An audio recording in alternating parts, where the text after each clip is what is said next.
Pagi baru saja datang di sebuah desa kecil di Jawa Timur. Matahari belum tinggi, tetapi Nasir sudah berjalan menyusuri jalan setapak menuju pinggir hutan. Di punggungnya tergantung keranjang bambu yang sudah mulai usang. Di tangan kanannya ada sebilah pisau kecil yang biasa dipakai untuk memotong tangkai daun jati. Setiap hari pekerjaannya sama, mencari daun jati yang masih bagus untuk dijual kepada pedagang di pasar. Nasir masih muda, tetapi wajahnya terlihat lebih tua karena sering bekerja di bawah panas matahari. Pakaiannya sederhana dan sudah beberapa kali dijahit karena robek. Ia tinggal bersama ibunya di sebuah rumah kayu yang kecil. Rumahnya itu berdiri di atas tanah warisan almarhum ayahnya yang tidak seberapa luas. Atapnya bocor di beberapa bagian sehingga ketika hujan turun, mereka harus menaruh ember di dalam rumah. Meski hidup pas-pasan, Nasir tidak pernah mengeluh. Baginya, selama masih bisa bekerja dengan tenaga sendiri, ia akan terus berusaha. Ibunya sering berkata bahwa rezeki datang kepada orang yang mau berjuang dan menjaga kejujuran. Kalimat itu selalu diingat Nasir setiap kali menghadapi kesulitan. Di desa tempatnya tinggal, pekerjaan mencari daun jati dianggap rendah. Banyak orang lebih memilih menjadi buruh bangunan, berdagang, atau bekerja di kota. Karena itulah sebagian warga memandang rendah Nasir. Mereka menganggap hidupnya tidak akan pernah berubah. Saat melewati warung kecil di dekat jalan desa, beberapa pria yang sedang minum kopi melihat kedatangannya. "Lihat itu Nasir, berangkat lagi ke hutan. Sudah bertahun-tahun cari daun, tetap saja miskin," kata salah seorang sambil tertawa. Yang lain ikut menimpali. "Kalau terus begitu, sampai tua juga tidak akan punya apa-apa." Nasir mendengar ucapan itu dengan jelas. Namun ia hanya menundukkan kepala dan terus berjalan. Ia sudah terlalu sering menjadi bahan ejekan hingga memilih diam daripada membalas. Sesampainya di hutan, ia bekerja dengan hati-hati. Ia memilih daun yang lebar dan tidak rusak agar harganya lebih baik. Ia menjaga agar pohon-pohon tetap sehat sehingga bisa dipanen lagi di kemudian hari. Menjelang siang, keranjangnya sudah hampir penuh. Ia segera kembali ke desa dan menjual hasilnya kepada seorang pengepul. Pengepul itu menghitung sebentar lalu menyerahkan sejumlah uang. "Hanya segini Pak?" tanya Nasir pelan. "Harga sedang turun. Kalau tidak mau, ya cari pembeli lain," jawab si pengepul tanpa menoleh. Nasir menerima uang itu meski jumlahnya jauh dari harapannya. Ia tahu tidak ada gunanya berdebat. Setelah itu, ia membeli sedikit beras, minyak goreng, dan beberapa kebutuhan lain sebelum pulang. Ibunya menyambut dengan senyum hangat. "Bagaimana hasil hari ini?" "Cukup untuk makan beberapa hari, Bu." Ibunya mengangguk. Walaupun tahu penghasilan anaknya kecil, ia selalu berusaha terlihat tenang agar Nasir tidak semakin terbebani. Malam harinya, mereka makan sederhana dengan lauk tempe dan sayur bening. Saat sedang makan, terdengar suara gaduh dari luar rumah. Beberapa warga sedang berkumpul di dekat jalan. Nasir keluar untuk melihat apa yang terjadi. Seorang petani bernama Karno tampak marah. Ia kehilangan beberapa karung hasil panennya. "Ada pencuri di desa ini!" teriak Karno. Orang-orang mulai saling curiga. Tidak lama kemudian, seseorang menyebut nama Nasir. "Coba periksa rumah Nasir. Dia sering keluar masuk hutan. Siapa tahu dia yang mengambil." Ucapan itu membuat beberapa warga langsung memandang ke arah Nasir. "Aku tidak mencuri apapun," jawab Nasir dengan tenang. Namun, ada yang membalas, "Kalau memang tidak mencuri, kenapa hidupmu tetap miskin, tapi masih bisa makan setiap hari?" Tuduhan itu terdengar tidak masuk akal, tetapi beberapa orang justru mengangguk setuju. Karno akhirnya memeriksa sekitar rumah Nasir bersama beberapa warga. Mereka tidak menemukan apapun, tidak ada karung hasil panen ataupun barang mencurigakan. Meski begitu, fitnah terlanjur menyebar.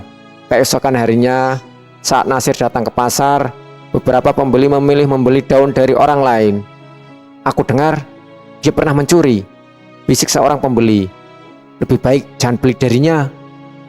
Nasir hanya bisa menarik napas panjang, padahal tuduhan itu sama sekali tidak benar. Hari-hari berikutnya menjadi semakin berat. Penghasilannya turun karena pelanggan mulai menjauh. Bahkan anak-anak kecil di desa sering mengejek ketika melihatnya lewat. "Hei pencuri daun, Hei orang miskin!" Mereka tertawa sambil berlari meninggalkannya. Nasir tidak pernah mengejar atau memarahi mereka. Ia sadar anak-anak itu hanya meniru ucapan orang dewasa. Suatu sore, ibunya melihat Nasir duduk termenung di depan rumah. "Kamu sedang memikirkan apa?" "Aku hanya bingung, Bu. Kenapa orang begitu mudah percaya pada fitnah?" Ibunya duduk di sampingnya. "Karena tidak semua orang mau mencari kebenaran. Tapi ingat, kalau kamu tetap jujur, suatu hari nanti kebenaran akan terlihat sendiri." Nasir mengangguk pelan. Kata-kata ibunya sedikit menguatkan hatinya. Beberapa hari kemudian, masalah baru datang. Seorang pengepul menolak membeli daun jatinya. "Maaf Nasir, banyak orang yang tidak suka kalau aku masih berbisnis denganmu. Tapi aku tidak melakukan kesalahan. Aku tahu, namun aku juga harus menjaga usahaku." Nasir pulang dengan keranjang yang masih penuh. Daun-daun itu akhirnya layu dan tidak bisa dijual dengan harga baik. Malam itu, ia sulit tidur. Ia memikirkan cara agar bisa bertahan hidup tanpa harus bergantung pada pembeli yang sudah terpengaruh fitnah. Saat fajar menyingsing, sebuah keputusan muncul di benaknya. Ia akan masuk lebih jauh ke dalam hutan. Selama ini, ia hanya mencari daun di tempat yang dekat dengan desa karena lebih aman. Namun, ia pernah mendengar dari para pencari kayu bahwa di bagian hutan yang lebih dalam terdapat pohon-pohon jati tua dengan daun yang jauh lebih besar dan berkualitas. Jika berhasil mendapatkannya, mungkin ia bisa menjual langsung ke pedagang di kota dengan harga lebih tinggi. Sebelum berangkat, ibunya memegang tangan Nasir. "Hati-hati di dalam hutan. Jangan memaksakan diri kalau keadaannya berbahaya." "Aku akan berhati-hati, Bu." Nasir memanggul keranjang bambunya, membawa bekal seadanya, lalu melangkah meninggalkan desa. Di belakangnya masih terdengar beberapa orang yang mencibir dan meremehkan. Namun kali ini ia tidak menoleh sama sekali. Ia menatap jalan di depannya dengan tekad baru. Meski dihina, difitnah, dan dijauhi banyak orang, ia percaya bahwa selama masih mau bekerja dan tidak menyerah, hidupnya belum berakhir. Nasir tidak tahu bahwa perjalanan menuju hutan yang lebih dalam pada hari itu akan menjadi awal dari perubahan besar yang sama sekali tidak pernah ia bayangkan. Pertemuan yang tak terduga menantinya di balik rimbunnya pepohonan jati. Dan dari sanalah nasibnya akan mulai berbalik arah. Pagi itu, udara di hutan terasa lebih sejuk daripada biasanya. Kabut tipis masih menggantung di antara pepohonan jati yang menjulang tinggi. Nasir melangkah perlahan sambil membawa keranjang bambu di atas punggungnya. Ia memilih jalur yang belum pernah dilewatinya sebelumnya, berharap menemukan daun jati yang lebih besar dan lebih laku dijual. Semakin jauh ia berjalan, suara dari desa menghilang. Yang terdengar hanya kicauan burung, gesekan daun yang tertiup angin, dan sesekali bunyi ranting patah karena langkah rusa atau babi hutan. Meski sedikit gugup, Nasir tetap melanjutkan perjalanan. Beberapa jam kemudian, ia menemukan sekelompok pohon jati tua. Daunnya lebar, hijau, dan hampir tidak berlubang dimakan serangga. Wajah Nasir langsung berbinar. Ia mulai memetik daun dengan hati-hati, memastikan tidak merusak ranting muda agar pohon tetap tumbuh dengan baik. Tidak butuh waktu lama hingga keranjangnya setengah penuh.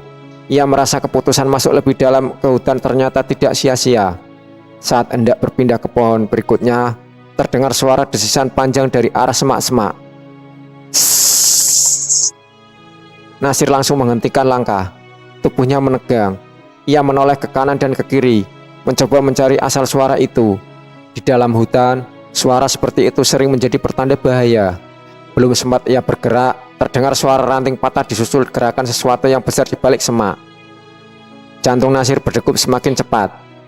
Dengan perlahan, ia mendekat sambil memegang pisau kecil yang biasa digunakan untuk memotong tangkai daun. Pisau itu jelas tidak cukup untuk melawan binatang buas, tetapi setidaknya memberinya sedikit rasa percaya diri. Ketika membuka semak, ia terkejut bukan main. Seekor ular berukuran sangat besar tergeletak di tanah. Tubuhnya tebal hampir sebesar batang kelapa muda dengan panjang beberapa meter. Sisiknya berwarna gelap bercampur corak kecoklatan yang menyatu dengan warna tanah hutan. Yang membuat Nasir lebih terkejut, ular itu tidak sedang bersiap menyerang. Bagian tubuhnya terlilit erat oleh kawat jerat yang dipasang pemburu liar. Kawat itu menekan sisiknya hingga menimbulkan luka. Semakin ular itu berusaha melepaskan diri, lilitannya justru semakin kencang. Ular besar itu kembali mendesis pelan. bukan seperti ancaman, melainkan seperti menahan rasa sakit. Nasir mundur beberapa langkah. "Aku tidak mungkin mendekat," gumamnya. Pikirannya dipenuhi ketakutan. Ia tahu seekor ular besar itu bisa membahayakan nyawanya jika tiba-tiba menyerang. Namun, ketika melihat darah yang mulai mengalir dari luka di tubuh ular tersebut, rasa iba perlahan mengalahkan rasa takut. Ia memperhatikan sekitar dan menyadari tidak ada seorang pun di sana. Kalau ia pergi sekarang, kemungkinan besar ular itu akan mati karena tidak mampu melepaskan diri. Nasir berdiri diam beberapa saat. Dalam hatinya terjadi pergulatan yang berat. Apa aku harus menolongnya? Bagaimana kalau setelah bebas malah menyerangku? Tidak ada yang bisa menjawab pertanyaan itu. Akhirnya, ia menarik napas panjang dan mengambil keputusan. Aku akan mencoba. Dengan langkah yang sangat pelan, Nasir mendekati tubuh ular. Ular itu mengangkat kepalanya sedikit dan menatap lurus ke arah Nasir. Tatapan itu membuat bulu kuduknya merinding. "Aku tidak mau menyakitimu. Aku hanya ingin melepaskan jerat ini," ucap Nasir lirih, seolah ular itu dapat memahami perkataannya. Ia mulai memeriksa lilitan kawat. Posisinya cukup sulit karena kawat menembus celah-celah akar pohon dan melingkari tubuh ular beberapa kali. Nasir memasukkan ujung pisaunya ke bawah kawat dan mencoba mengangkatnya. Kawat itu keras dan berkarat. Butuh tenaga besar untuk memotongnya. Beberapa kali tangannya terpeleset hingga hampir mengenai sisi ular. Setiap kali itu terjadi, ia langsung berhenti karena takut membuat luka semakin parah. Proses tersebut berlangsung lama. Keringat mengucur di dahinya meski udara hutan masih sejuk. Akhirnya, satu lilitan berhasil dipotong. Tubuh ular sedikit bergerak, membuat Nasir refleks mundur. Namun, ular itu tidak menyerang. Ia hanya diam dan kembali menundukkan kepalanya. Melihat itu, keberanian Nasir bertambah. Ia melanjutkan memotong lilitan kedua, ketiga, dan keempat.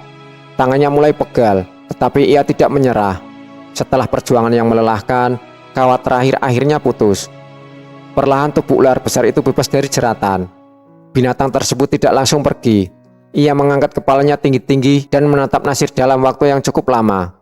Suasana menjadi sangat sunyi. Bahkan suara burung pun seolah menghilang. Nasir berdiri tanpa bergerak, memegang pisaunya dengan tangan gemetar. Jika ular itu menyerangnya sekarang, ia tidak mungkin bisa melawan. Namun sesuatu yang tidak diduga terjadi. Ular itu justru memutar tubuhnya perlahan, lalu merayap mengelilingi Nasir dengan jarak beberapa meter. Sebelum berhenti di depan sebuah jalan kecil yang hampir tertutup semak, ia menoleh sekali ke arah Nasir, kemudian bergerak memasuki jalan tersebut. Sesaat kemudian, ia berhenti lagi, seolah menunggu. Nasir mengernyit bingung. Apakah dia menyuruhku ikut? Rasa penasaran muncul dalam dirinya. Ia melangkah beberapa meter mengikuti arah ular. Begitu ia mendekat, ular itu kembali bergerak maju. Namun setelah berjalan cukup jauh, langit mulai berubah mendung. Cahaya matahari semakin redup menembus pepohonan. Nasir sadar, hari mulai sore. Ia belum mengenal daerah itu dan tidak ingin tersesat saat malam tiba. "Maaf, aku harus pulang sekarang," katanya pelan. Ular besar itu berhenti. Sekali lagi ia memandang Nasir, lalu menghilang di balik rimbunnya semak dan pepohonan hingga tidak terlihat lagi. Nasir berdiri beberapa saat, masih mencoba memahami apa yang baru saja terjadi. Ia belum pernah mendengar cerita tentang ular liar yang tidak menyerang manusia setelah dibebaskan dari jerat. Dengan perasaan campur aduk, ia memutuskan untuk pulang. Perjalanan kembali terasa lebih lama karena pikirannya terus dipenuhi bayangan ular besar itu. Sesampainya di desa, beberapa warga melihat keranjang Nasir yang penuh dengan daun jati berkualitas. "Wah, hari ini hasilmu banyak juga." Namun nada bicara mereka tetap terdengar mengejek. "Paling besok habis lagi, orang miskin tetap saja miskin." Nasir tidak menanggapi. Ia langsung menuju rumah. Ibunya menyambut dengan lega. "Kamu terlambat, ibu sampai khawatir." Nasir meletakkan keranjang lalu duduk di lantai. Ia menceritakan seluruh kejadian yang dialaminya, mulai dari menemukan jerat hingga membebaskan ular besar. Ibunya mendengarkan dengan wajah serius. "Kamu sangat berani. Aku sendiri tidak tahu kenapa aku melakukannya, Bu. Waktu melihatnya terluka, rasanya tidak tega membiarkan begitu saja." Ibunya tersenyum tipis. Menolong makhluk yang sedang kesusahan adalah perbuatan baik. Soal apa yang terjadi setelah itu, biarkan Tuhan yang menentukan. Malam itu Nasir berbaring di tikar sederhana miliknya. Namun matanya sulit terpejam. Bayangan tatapan ular besar terus muncul di benaknya. Yang paling membuatnya penasaran bukan ukuran ular itu, melainkan sikapnya yang seolah dingin menunjukkan sesuatu di dalam hutan. Nasir bertanya-tanya, apakah jalan kecil yang ditunjukkan ular tadi hanya kebetulan, atau justru menyimpan sebuah rahasia yang belum pernah diketahui siapapun. Rasa penasaran itu semakin kuat, hingga sebelum tertidur, ia sudah mengambil keputusan. Besok pagi, setelah matahari terbit, ia akan kembali ke tempat yang sama. Ia ingin mencari tahu mengapa ular besar itu tidak menyerangnya, dan mengapa seolah-olah mengajaknya mengikuti jalan tersembunyi di tengah hutan. Tanpa ia sadari, sebuah keputusan itu akan membawanya pada penemuan yang mengubah jalan hidupnya untuk selamanya.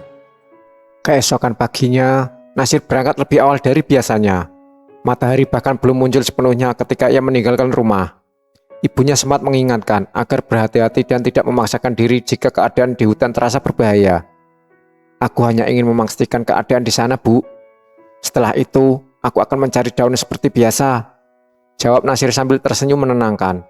Meski mengucapkan demikian, di dalam hatinya ada rasa penasaran yang sulit dijelaskan. Pertemuan dengan ular besar sehari sebelumnya terus terbayang di pikirannya.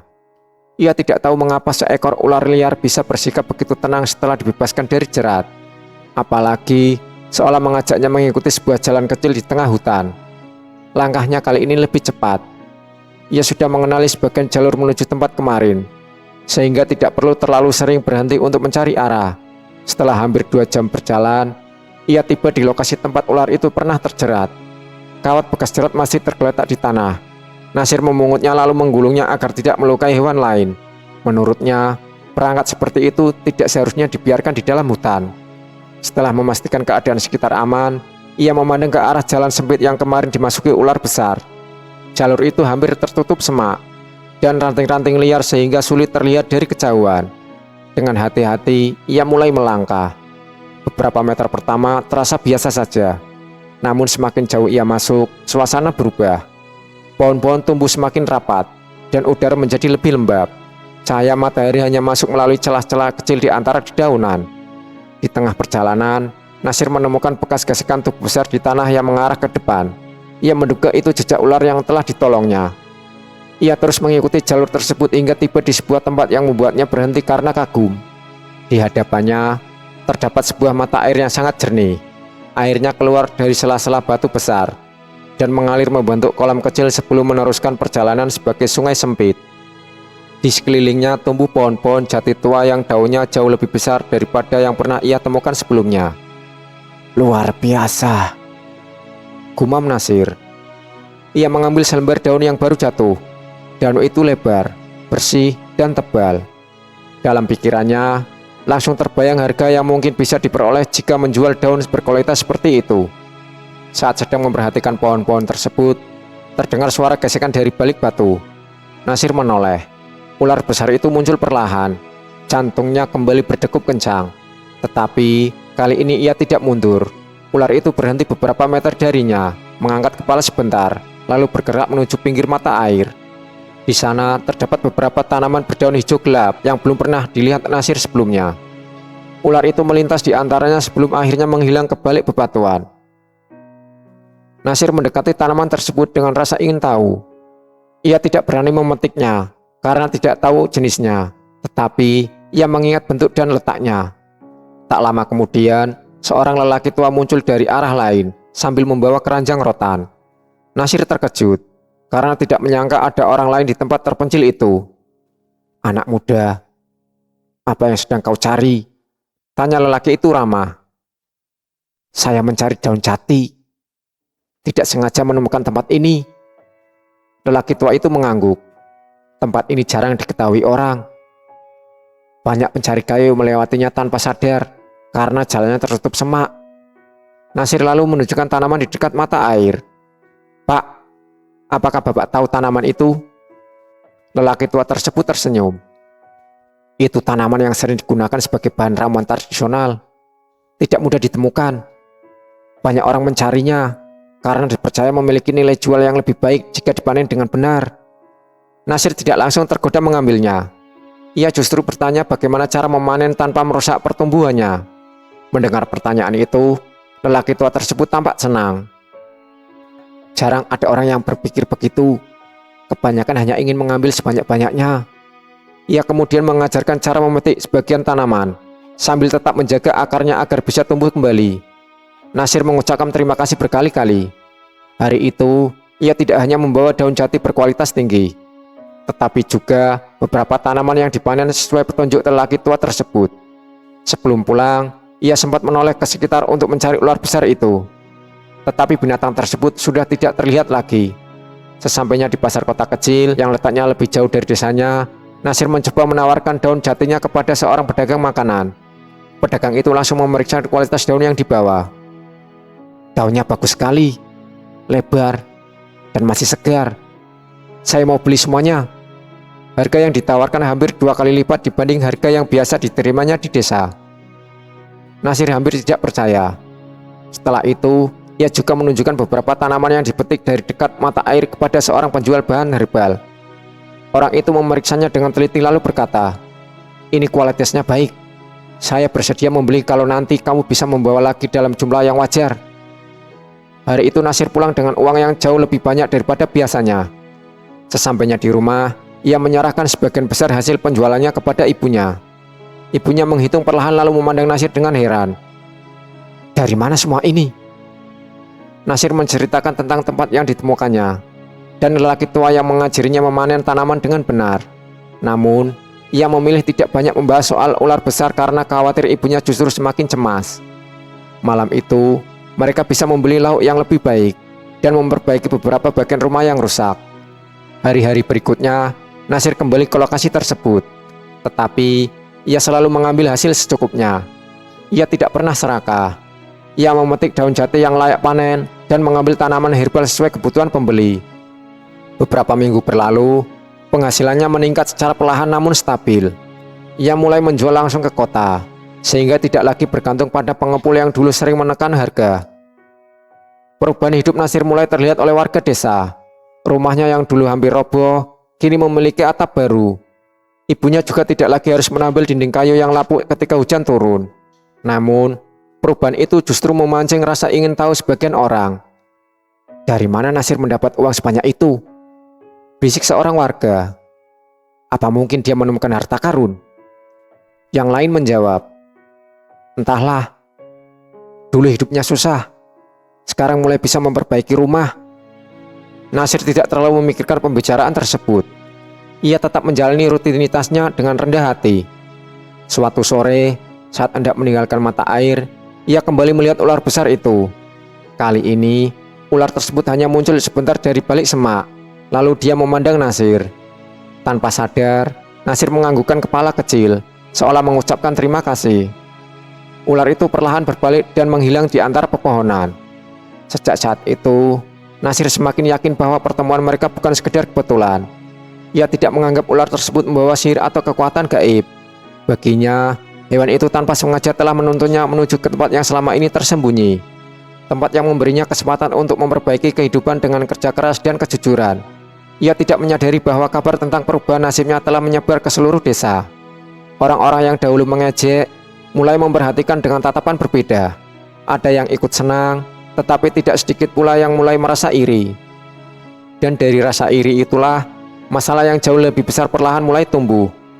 Fitnah yang dulu hampir dilupakan akan kembali muncul dengan bentuk yang lebih kejam, menguji kesabaran Nasir, dan mengancam semua yang telah ia bangun dengan susah payah.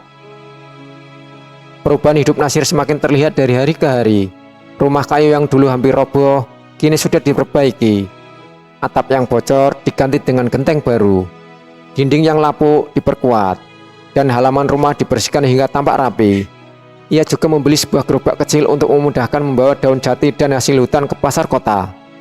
Meski begitu, Nasir tetap hidup sederhana. Ia masih bangun sebelum matahari terbit, masih berjalan ke hutan dengan keranjang bambu di punggungnya, dan masih makan bersama ibunya dengan menu yang tidak berlebihan. Namun di mata sebagian warga desa, perubahan itu terlihat mencurigakan. Tidak mungkin, hanya dari jualan daun jati bisa dapat uang sebanyak itu, kata seorang pria bernama Saman saat berkumpul di warung kopi. Benar, pasti ada sesuatu yang disembunyikan, sahut temannya. Percakapan itu didengar oleh beberapa orang lain, lalu menyebar dari mulut ke mulut. Tidak butuh waktu lama, hingga muncul berbagai cerita yang dibesar-besarkan. Ada yang mengatakan Nasir menemukan emas di dalam hutan. Ada pula yang berbisik bahwa ia menyimpan harta peninggalan zaman dahulu. Yang paling buruk, ada yang menuduh Nasir menggunakan ilmu hitam untuk mendapatkan kekayaan. Tidak ada satupun tuduhan itu yang memiliki bukti. Namun, gosip seringkali bergerak lebih cepat daripada kebenaran. Suatu pagi, ketika Nasir sedang membeli beras di warung, dua orang perempuan yang berdiri tidak jauh darinya sengaja berbicara dengan suara cukup keras. Katanya, kalau malam rumah Nasir sering terlihat bercahaya. Jangan-jangan benar, dia punya perjanjian dengan makhluk halus. Nasir mendengar semua itu, tetapi memilih diam. Ia membayar belanjaannya dan pulang tanpa menoleh. Sesampainya di rumah, ibunya melihat wajah anaknya yang murung. Ada apa? Fitnah itu muncul lagi, Bu. Kali ini lebih aneh daripada sebelumnya. Ibunya menghela napas. Kalau hati mereka sudah dipenuhi rasa iri, apapun bisa dijadikan cerita. Yang penting, kita tidak ikut membalas dengan kebencian. Nasir mengangguk. Walaupun sebenarnya ia merasa lelah. Ia sudah berusaha hidup jujur, tetapi tetap saja menjadi sasaran tuduhan. Beberapa hari kemudian, seorang pedagang dari kota datang ke rumah Nasir untuk membeli daun jati dalam jumlah besar. Mereka berbicara di halaman sambil menghitung pesanan. Kebetulan beberapa warga melihat pedagang itu menyerahkan uang dalam jumlah cukup banyak. Pemandangan tersebut membuat gosip semakin berkembang. Lihat, uangnya banyak sekali. Pasti bukan cuma hasil jualan daun. Benar, jangan-jangan dia menjual barang yang tidak jelas asalnya. Kabar itu akhirnya sampai ke telinga kepala dusun. Sebagai orang yang bertanggung jawab menjaga ketertiban, ia memutuskan memanggil Nasir untuk dimintai penjelasan. Nasir datang tanpa rasa takut. Di balik desa sudah berkumpul beberapa warga, termasuk Saman, dan beberapa orang yang sejak dulu sering mengejeknya. Kepala dusun membuka pembicaraan dengan tenang. Nasir, akhir-akhir ini banyak warga bertanya tentang perubahan keadaanmu. Aku ingin mendengar penjelasan langsung darimu, agar tidak terjadi salah paham. Nasir berdiri lalu menjawab dengan jujur. Saya hanya menjual daun jati yang kualitasnya lebih baik, dan beberapa tanaman herbal yang dipanen secara benar. Saya juga menjual langsung ke pasar kota, sehingga harganya lebih tinggi. Sama langsung menyela. Kalau begitu, tunjukkan tempatnya. Nasir menggeleng pelan. Tempat itu berada di kawasan hutan yang harus dijaga. Kalau semua orang datang dan mengambil tanpa aturan, alam bisa rusak. Jawaban tersebut justru memancing kecurigaan.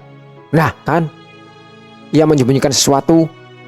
Beberapa warga mulai berbisik-bisik. Kepala dusun mengangkat tangan meminta semua orang tenang. Apakah ada bukti bahwa Nasir melakukan pelanggaran? Suasana mendadak hening. Tak seorang pun bisa menunjukkan bukti. Semua tuduhan hanya berdasarkan dugaan. Akhirnya kepala dusun berkata, kalau tidak ada bukti, jangan sembarangan menuduh. Pertemuan pun selesai, tetapi rasa iri di hati sebagian orang belum juga hilang. Malam harinya, Saman bertemu diam-diam dengan dua rekannya. Aku yakin Nasir menyembunyikan sesuatu di hutan. Apa yang akan kita lakukan? Kita ikuti dia besok. Keesokan paginya, tanpa diketahui Nasir, ketiga orang itu membuntutinya dari kejauhan. Mereka berusaha berjalan pelan agar tidak terdengar. Nasir yang sedang mencari daun sama sekali tidak menyadari bahwa dirinya sedang diawasi. Ketika sampai di dekat jalur sempit menuju mata air, ia berhenti sejenak untuk memastikan keadaan sekitar. Setelah merasa aman, ia melanjutkan perjalanan melewati semak-semak. Saman dan kedua rekannya mencoba mengikuti, tetapi kehilangan jejak. Kemana dia? Baru saja ada di depan. Mereka mencari ke berbagai arah, namun justru tersesat karena jalur di hutan tampak hampir sama. Sementara itu, Nasir menghabiskan waktu seperti biasa. Ia memetik daun secukupnya, memanen beberapa tanaman herbal tanpa merusaknya, lalu beristirahat di dekat mata air. Di sela-sela istirahat, ia melihat ular besar yang pernah ditolongnya muncul di kejauhan. Hewan itu hanya diam di bawah pohon, kemudian perlahan menghilang lagi. Nasir tersenyum tipis. Semoga kau selalu aman di sini, bisiknya. Saat hendak pulang, ia mendengar suara orang berteriak dari arah lain. Tolong! Tolong kami! Nasir segera meletakkan keranjangnya dan berlari menuju sumber suara. Di sana, ia menemukan Saman dan kedua temannya terjebak di lereng kecil yang licin. Salah seorang dari mereka tergelincir dan tidak mampu naik kembali. "Apa yang kalian lakukan di sini?" tanya Nasir terkejut. Saman tampak malu. Kami hanya lewat." Nasir tahu mereka berbohong, tetapi ia tidak memperpanjang masalah. Ia memotong batang bambu muda, membuat pegangan sederhana, lalu membantu mereka naik satu persatu. Butuh waktu hampir setengah jam hingga semuanya berhasil keluar dari tempat berbahaya itu. Salah satu dari mereka berkata lirih, "Terima kasih." Namun Saman masih diam karena merasa gengsi. Mereka pulang melalui jalan yang berbeda. Di desa, Saman tidak menceritakan bahwa Nasir telah menyelamatkan mereka. Sebaliknya, ia kembali menyebarkan gosip. "Di dalam hutan, memang ada sesuatu. Aku hampir melihatnya." "Apa itu?" "Entahlah, tapi pasti bukan hal biasa." Cerita yang tidak jelas itu membuat warga semakin penasaran. Beberapa orang mulai menghindari Nasir lagi. Bahkan, ada pelanggan yang membatalkan pesanan karena takut dikaitkan dengan gosip yang beredar. Meski demikian, masih ada orang-orang yang percaya kepada kebaikan Nasir. Pedagang dari kota tetap membeli hasil panennya karena kualitasnya memang terbukti bagus. Suatu sore, kepala dusun datang mengunjungi rumah Nasir secara langsung. "Aku hanya ingin memastikan keadaanmu baik-baik saja." "Alhamdulillah, saya baik." Kepala dusun memandang rumah sederhana itu lalu berkata, "Aku sudah lama mengenalmu. Selama ini, aku tidak pernah melihatmu melakukan hal buruk. Tetaplah sabar." Nasir mengucapkan terima kasih. Setelah tamunya pulang, ia duduk di teras rumah bersama ibunya. "Kenapa orang yang pernah aku tolong justru masih menyebarkan fitnah?" tanyanya pelan. Ibunya tersenyum penuh ketabahan. Karena tidak semua orang langsung berubah setelah menerima kebaikan. Ada yang butuh waktu untuk menyadari kesalahannya. Ucapan itu membuat Nasir kembali tenang. Ia memutuskan untuk tetap bekerja seperti biasa dan tidak membalas perlakuan buruk dengan kebencian. Namun jauh di dalam hutan, rasa penasaran dan keserakahan Saman belum padam. Ia mulai menyusun rencana baru bersama teman-temannya untuk menemukan rahasia yang diyakini menjadi sumber keberuntungan Nasir. Tanpa mereka sadari, keputusan itu akan membawa mereka ke dalam bahaya yang jauh lebih besar daripada sekedar tersesat. Dan ketika saat itu tiba, orang yang paling mereka hina justru menjadi satu-satunya harapan untuk menyelamatkan nyawa mereka. Setelah gagal mengikuti jejak Nasir, Saman tidak bisa menghilangkan rasa penasarannya. Ia semakin yakin bahwa ada sesuatu di dalam hutan yang menjadi sumber perubahan hidup pemuda itu.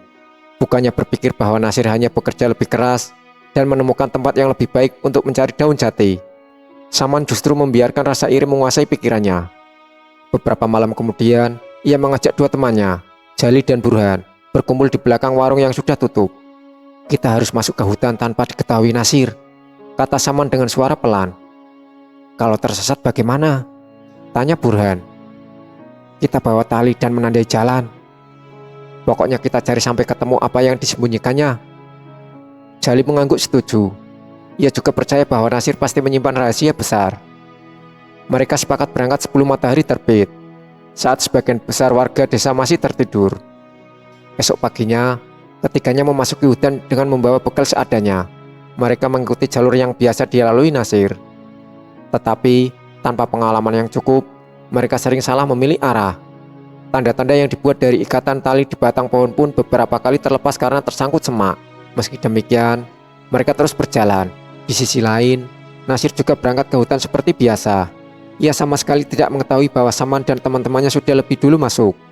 Sesampainya di dekat mata air, Nasir memetik daun jati dan beberapa tanaman herbal secukupnya. Setelah selesai bekerja, ia duduk sebentar untuk beristirahat. Tiba-tiba terdengar suara burung penerbangan dari arah barat. Tidak lama kemudian, angin bertiup lebih kencang dan dedaunan berguguran. Nasir merasa ada sesuatu yang tidak biasa. Beberapa menit kemudian, suara teriakan minta tolong memecah kesunyian hutan. "Tolong! Ada yang bisa dengar kami?" Nasir langsung berdiri. Ia mengenali salah satu suara itu sebagai suara Saman. Tanpa berpikir panjang, ia meninggalkan keranjangnya dan berlari menuju arah teriakan. Perjalanan tidak mudah. Ia harus melewati semak berduri dan menuruti lereng yang licin. Setelah beberapa saat, ia menemukan ketiga orang itu dalam keadaan panik. Mereka terjebak di dasar jurang kecil yang dipenuhi bebatuan. Salah langkah sedikit saja bisa menyebabkan luka yang lebih parah. Burhan tampak memegangi pergelangan kakinya yang terkilir. Melihat Nasir datang, wajah Saman berubah pucat. "Kamu?" Nasir mengangguk. Apa yang terjadi? Jali menjawab dengan suara gemetar. Kami salah jalan. Saat mencoba turun, Burhan terpeleset. Kami tidak bisa naik lagi.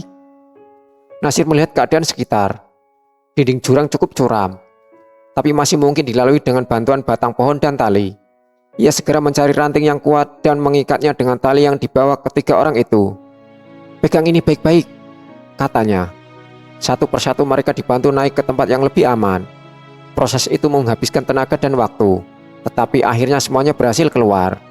Burhan masih kesakitan sehingga Nasir memapahnya berjalan perlahan. Di tengah perjalanan pulang, mereka tiba-tiba mendengar suara desisan yang sangat keras.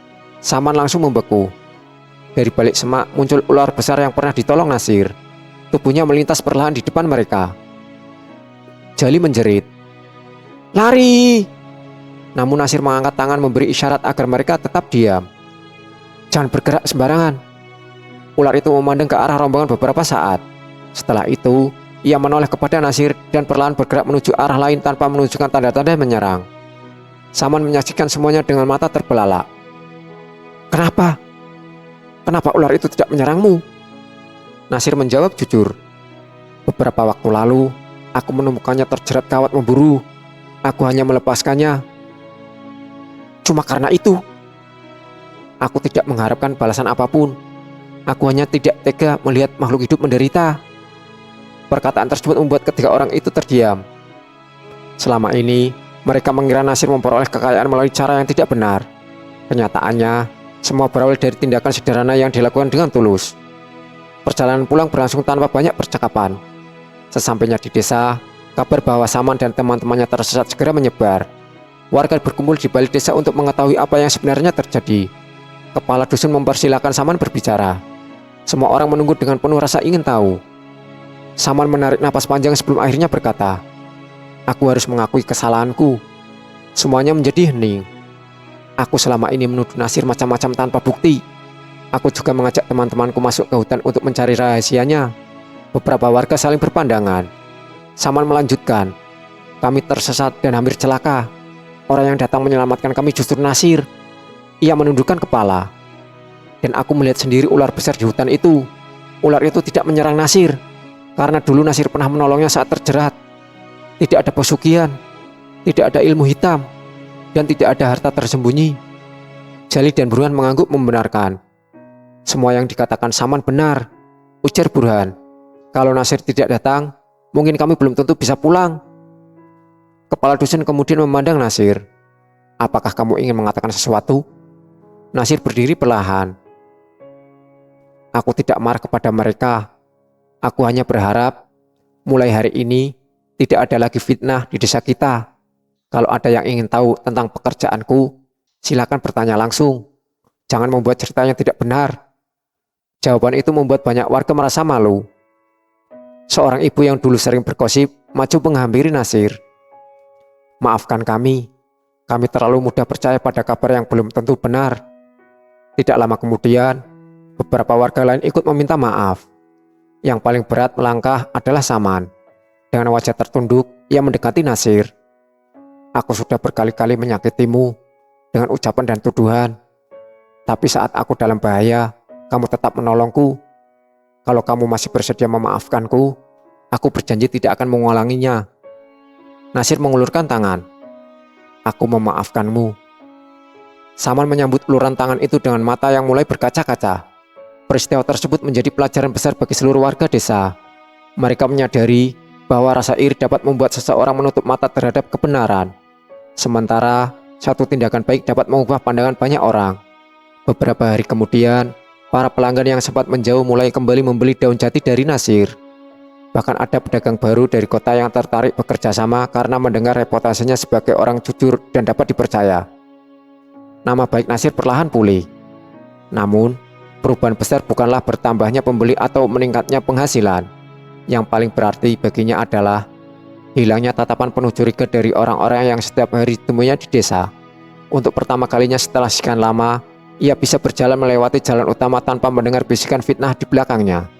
Di sisi lain, Saman benar-benar berusaha menepati janjinya. Ia mulai membantu warga lain dan tidak lagi menyebarkan gosip. Pengalaman hampir kehilangan nyawa di hutan telah mengubah cara pandangnya. Sementara itu, jauh di dalam hutan, di dekat mata air yang tenang, sesosok ular besar terlihat melintas perlahan di antara pepohonan jati. Setelah beberapa saat, hewan itu menghilang kembali ke rimbunnya hutan, seakan memastikan bahwa tempat yang telah membawa perubahan dalam hidup Nasir tetap terjaga. Nasir tidak pernah lagi menganggap peristiwa itu sebagai sebuah misteri yang harus dipecahkan. Baginya, pelajaran yang paling berharga sudah sangat jelas. Kebaikan yang dilakukan dengan tulus mungkin tidak langsung membuahkan hasil, tetapi pada waktunya dapat membuka jalan yang tidak pernah diduga dan mengubah hidup seseorang untuk selamanya. Sejak kebenaran terungkap di hadapan seluruh warga desa, kehidupan Nasir berubah dengan cara yang tidak pernah ia bayangkan sebelumnya. Bukan hanya karena penghasilannya semakin baik, tetapi karena orang-orang mulai melihatnya dengan rasa hormat, bukan lagi dengan kecurigaan. Setiap kali ia berjalan melewati jalan utama desa, sapaan ramah menggantikan ejekan yang dulu sering didengarnya. "Selamat pagi, Nasir. Mau ke hutan lagi?" Nasir selalu membalas dengan senyum dan ucapan yang sopan. Ia tidak menyimpan dendam kepada siapapun, termasuk kepada orang-orang yang dahulu paling keras menghina dan memfitnahnya. Usahanya menjual daun jati dan tanaman herbal semakin berkembang. Pedagang dari kota datang secara rutin untuk membeli hasil panennya. Karena permintaan terus meningkat, Nasir menyadari bahwa ia tidak mungkin bekerja sendirian. Suatu sore, ia mengumpulkan beberapa pemuda desa di halaman rumahnya. "Aku ingin mengajak kalian bekerja sama," katanya. Salah seorang pemuda bertanya, "Bekerja seperti apa?" "Kita mencari daun jati dan mengolahnya dengan cara yang benar. Tapi ada syaratnya. Kita tidak boleh merusak pohon, tidak boleh mengambil berlebihan, dan harus menjaga hutan tetap lestari." Para pemuda saling berpandangan sebelum akhirnya mengangguk setuju. Mereka tahu Nasir adalah orang jujur. Kesempatan itu pun diterima dengan senang hati. Beberapa bulan kemudian, kelompok kecil itu berkembang menjadi usaha sederhana yang melibatkan banyak warga. Mereka membagi tugas sesuai kemampuan. Ada yang memanen daun, ada yang membersihkan dan menyortir, dan ada pula yang mengemas untuk dikirim ke kota. Pendapatan masyarakat perlahan meningkat. Keluarga yang sebelumnya kesulitan membeli kebutuhan sehari-hari, kini mulai memiliki penghasilan tetap. Nasir tidak mengambil keuntungan sebesar-besarnya. Ia memastikan setiap orang yang bekerja bersamanya mendapat upah yang layak. Melihat perubahan itu, kepala dusun mengundangnya berbicara dalam rapat warga. "Nasir, apa yang kamu lakukan sudah membantu banyak keluarga. Kami ingin mendukung usahamu." Nasir menjawab dengan rendah hati, "Semua ini bukan hanya karena saya. Kalau warga saling membantu dan menjaga kepercayaan, hasilnya memang akan lebih baik." Ucapan tersebut disambut dengan tepuk tangan. Sementara itu, rumah kecil yang dulu menjadi saksi masa-masa sulit kini berubah menjadi tempat yang hangat dan ramai. Ibunya sering memasak untuk para pekerja yang datang membantu. Suatu malam, ibunya memandang Nasir sambil tersenyum. "Ibu masih ingat saat kita hanya makan nasi dengan garam karena tidak punya lauk?" Nasir tertawa kecil. "Aku juga ingat, Bu. Sekarang hidup kita jauh lebih baik. Tapi yang paling membuat ibu bahagia bukan hartanya. Ibu bangga karena kamu tidak berubah menjadi sombong." Nasir menggenggam tangan ibunya. "Semua nasihat ibu selalu aku ingat." Tak lama kemudian, ia menggunakan sebagian tabungannya untuk memperbaiki jalan kecil menuju desa yang sering rusak saat musim hujan. Ia juga membantu memperbaiki atap musola dan memberikan perlengkapan sekolah kepada anak-anak dari keluarga yang kurang mampu. Tindakannya membuat warga semakin menghargainya. Suatu hari, Saman datang ke rumah Nasir membawa beberapa bibit pohon jati. "Aku ingin menanam ini di hutan, sebagai pengganti pohon-pohon yang sudah tua," katanya. Nasir tersenyum. "Itu ide yang bagus." Sejak saat itu, mereka sering bekerja sama. Hubungan yang dulu dipenuhi permusuhan perlahan berubah menjadi persahabatan. Saman bahkan tidak segan menceritakan kepada orang luar tentang kesalahannya di masa lalu. "Jangan mudah percaya fitnah," katanya kepada para pemuda desa. "Aku pernah melakukannya dan hampir kehilangan orang baik yang justru menyelamatkan hidupku." Nasihat itu menjadi pelajaran berharga bagi banyak warga. Meski kehidupannya semakin sibuk, Nasir masih sesekali pergi sendirian ke mata air di dalam hutan. Ia selalu memastikan tempat itu tetap bersih dan tidak rusak oleh siapapun. Suatu pagi, saat sedang duduk di dekat aliran air, terdengar suara gesekan pelan di antara dedaunan. Ia menoleh dan melihat ular besar itu muncul kembali. Tubuhnya tampak sehat, luka bekas jeratan sudah tidak terlihat lagi. Ular tersebut berhenti beberapa meter dari Nasir. Keduanya saling memandang dalam diam. Tidak ada rasa takut seperti saat pertemuan pertama. Nasir hanya menganggukkan kepala sambil berkata pelan, "Terima kasih, karena tanpa sengaja telah membawaku menemukan tempat ini." Ular itu tidak bergerak mendekat. Setelah beberapa saat, ia berbalik dan menghilang ke balik pepohonan. Itulah terakhir kali Nasir melihatnya. Sejak hari itu, ular besar tersebut tidak muncul lagi. Namun, beberapa pencari kayu kadang menemukan jejak tubuh besar di tanah basah atau kulit ular yang berganti di dekat mata air. Warga mulai percaya bahwa hewan itu hanyalah penghuni lama hutan yang menjaga keseimbangan alam, bukan makhluk halus yang harus ditakuti atau diburu. Nasir sendiri melarang siapapun yang memasang jerat di sekitar kawasan tersebut. "Hutan ini memberi kita rezeki," katanya. "Sudah seharusnya kita juga menjaganya." Tahun demi tahun berlalu. Usaha yang dirintis Nasir semakin berkembang. Ia membeli sebidang tanah untuk dijadikan tempat penyimpanan hasil panen dan membangun ruang kerja sederhana bagi para pekerja. Anak-anak muda yang sebelumnya ingin merantau mulai memilih bekerja di desa karena melihat adanya peluang yang baik. Perekonomian desa perlahan membaik. Warung-warung menjadi lebih ramai, jalan diperbaiki, dan semakin banyak keluarga yang mampu menyekolahkan anak-anak mereka hingga jenjang yang lebih tinggi. Pada suatu perayaan desa, kepala dusun berdiri di depan seluruh warga.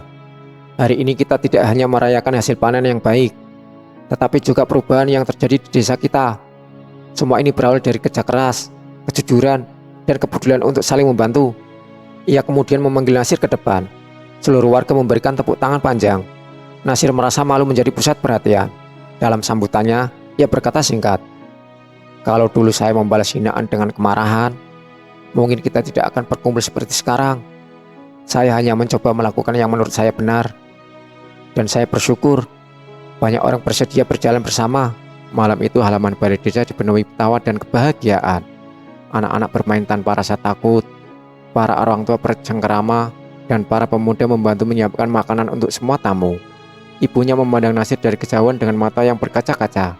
Ia teringat masa ketika anaknya pulang dengan wajah sedih karena dihina dan difitnah.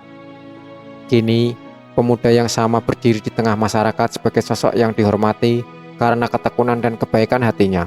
Nasir menyadari bahwa kekayaan terbesar yang ia miliki bukanlah rumah yang lebih baik, tabungan yang semakin banyak, atau usaha yang berkembang pesat. Yang paling berharga adalah kepercayaan yang berhasil ia bangun kembali dan kesempatan untuk membawa manfaat bagi banyak orang. Dari seorang pencari daun jati yang sering direndahkan, ia tumbuh menjadi orang yang mampu mengubah kehidupan banyak keluarga di desanya. Semua bermula dari satu keputusan sederhana di tengah hutan. Memilih menolong seekor ular yang sedang terluka tanpa mengharapkan imbalan apapun. Sejak saat itu, kisah Nasir dikenal oleh warga sebagai bukti bahwa kesabaran menghadapi hinaan, keberanian berbuat baik, dan kejujuran dalam bekerja dapat membuka jalan menuju kehidupan yang lebih baik. Dan di desa kecil itu, ia bersama ibunya hidup bahagia, dihormati oleh masyarakat, serta menikmati hasil jerih payah dengan hati yang tetap rendah dan penuh syukur.